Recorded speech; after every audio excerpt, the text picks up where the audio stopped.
ఇవాళ ఏం రెసిపీ చేయబోతున్నాను అనంటే పన్నీర్ తేచా. దీంట్లో ఎక్కువగా ప్రోటీన్ ఉంటుంది. మంచి టమ్మీ ఫిల్లింగ్ మధ్యాహ్నం లంచ్‌కి కానీ ఇది ఇంట్రొడ్యూస్ చేసుకుంటే ఇలా ప్రోటీన్ కంటెంట్ మనం తీసుకున్నామనుకో ఫ్యాట్ లాస్ కూడా బాగా అవుతుంది. సో ఈ పన్నీర్ తేచాకి మనం ఒక చిన్న మసాలా అయితే ప్రిపేర్ చేసుకోవాలి. ఈ మసాలాకి మనం ఒక 5-6 వెల్లుల్లి రెవ్వలు అంటే గార్లిక్ క్లోవ్స్ తీసుకోవాలి. కొంచెం కొత్తిమీర అండ్ కొంచెము ఒక 2-3 పచ్చిమిర్చి, కొద్దిగా జీలకర్ర అండ్ ఒక 20-25 గ్రామ్స్ ఆఫ్ పల్లీలు తీసుకున్నారు అంటే సరిపోతుంది. అండ్ ఇంకా నెక్స్ట్ మెయిన్ ఇంగ్రీడియంట్ వచ్చేసి మన పన్నీర్. ఈ ఇంగ్రీడియంట్స్ని మనం డ్రై రోస్ట్ చేసుకోవాలి.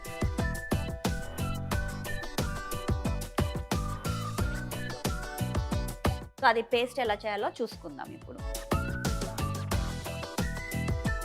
ఒక 2-3 డ్రాప్సే వేస్తున్నాను, మీరు చూసారు అంటే అంతే.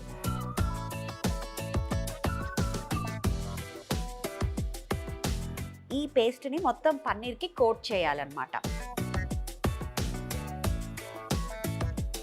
ఇప్పుడైతే ఇది ఫ్రై చేసేదానికి నేను 1 స్పూన్ ఆఫ్ గీ వేస్తున్నాను,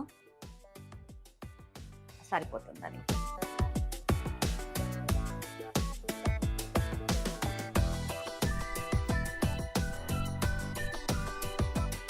సో చూసారు కదండి, టేస్టీ పన్నీర్ తేచా రెసిపీ. ఇది మీ ఇంట్లో ట్రై చేసి టేస్ట్ చేసి కామెంట్ బాక్స్లో నాకు చెప్పండి టేస్ట్ ఎలా ఉందో.